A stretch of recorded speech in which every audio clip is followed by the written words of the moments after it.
Friends, എല്ലാവർക്കും നമസ്കാരം. വിജയാസ് വേൾഡിലേക്ക് സ്വാഗതം. ഞാനിന്ന് ഇവിടെ തയ്യാറാക്കാൻ വന്നത് ഒരു ചക്ക അടയാണ്. അപ്പോൾ ചക്ക ഞാൻ ഒരു 10 ചുള ഇങ്ങനെ കുരുവെല്ലാം കളഞ്ഞ് നല്ല കുരുവെല്ലാം കളഞ്ഞ് വെച്ചിട്ടുണ്ട്. അതുപോലെ 1 കപ്പ് തേങ്ങ ചിരണ്ടി എടുത്തിട്ടുണ്ട്. പിന്നെ ഗോതമ്പ് പൊടി ഞാൻ നന്നായിട്ട് കുഴച്ച് നല്ല ബോളുകളാക്കി ഇട്ടിട്ടുണ്ട്. നല്ല സോഫ്റ്റായിട്ട് കുഴച്ച് വെച്ചിട്ടുണ്ട്. അപ്പോൾ നമുക്ക് ചക്ക അട എങ്ങനെയാണ് ഉണ്ടാക്കണതെന്ന് നോക്കാം. അപ്പോൾ ആദ്യം തന്നെ പാത്രത്തിലേക്ക് ഈ തേങ്ങ ചുരണ്ടി വെച്ചിരിക്കുന്ന തേങ്ങ ഇതിലേക്ക് ഒരു 1/2 ടീസ്പൂണ് ഏലക്ക പൊടിച്ചതാണ് നമുക്ക് ഇട്ട് കൊടുക്കുക. ഇതിലേക്ക് ഒരു 2 സ്പൂണ് പഞ്ചസാരയാണ് ഞാൻ ഇട്ട് കൊടുക്കുന്നത്. നല്ല പോലെ മിക്സ് ചെയ്തെടുക്കാം. നല്ല ടേസ്റ്റാണ് ചക്ക അട ഉണ്ടാക്കിയാൽ.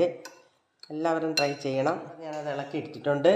ഇനി നമുക്ക് ഈ മാവിനെ ഒന്ന് നന്നായിട്ട് പരത്തിയെടുക്കാം. ആദ്യം തന്നെ നമുക്ക് ഈ മാവിനെ ഒന്ന് പരത്തിയെടുക്കാം.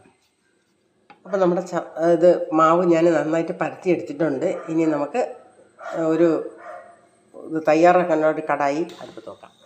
ഞാൻ അടുപ്പ് വെച്ചിട്ടുണ്ട്. അതിലേക്ക് ഒരു കടായി വെച്ച് കൊടുത്തിട്ടുണ്ട്. കുഞ്ഞു കടായിയാണ് വെച്ചത്. നമുക്ക് അധികം എണ്ണ ആകാതിരിക്കാനാണ് ചെറുത് വെച്ച് കൊടുത്തത്. നന്നായിട്ട് കടായി ചൂടായിട്ടുണ്ട്. അതിലേക്ക് നമുക്ക് വെളിച്ചെണ്ണ ഒഴിച്ച് കൊടുക്കാം.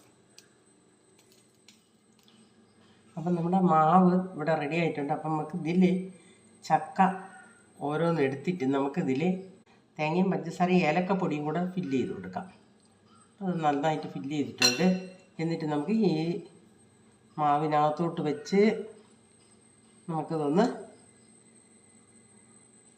മടക്കിയെടുക്കാം. അപ്പം നമ്മുടെ ചക്കയുടെ ഇവിടെ റെഡിയാവും. എണ്ണ ചൂടായിട്ടുണ്ട്. നമുക്ക് ഇട്ട് കൊടുക്കാം. എല്ലാം നമുക്ക് ഇതേപോലെ തന്നെ ഇട്ട് കൊടുക്കാം. അപ്പം നമ്മുടെ ചക്കയപ്പം റെഡി ആയിട്ടുണ്ട്. ഇത്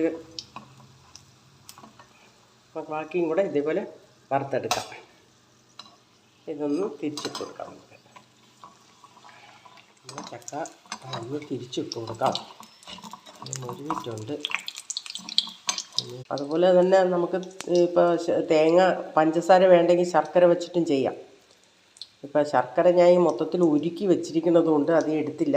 അതെടുത്തു കഴിഞ്ഞാൽ ലൂസായിട്ടിരിക്കും. അപ്പോൾ നമുക്കതിൽ എണ്ണയിലൊക്കെ ചാടും. അതുകൊണ്ട് ഞാൻ എടുത്തിട്ടില്ല. ശർക്കര വേണമെന്നുള്ളവർക്ക് ശർക്കര വെച്ചിട്ട് ചെയ്യാം. അപ്പോൾ ഇന്നത്തെ നമ്മുടെ ചക്ക അട റെഡി ആയിട്ടുണ്ട്. ഇത് വരിക്കച്ചക്ക പഴുത്തതാണ്. അപ്പം എല്ലാവരും ഇത് ട്രൈ ചെയ്ത് നോക്കണം.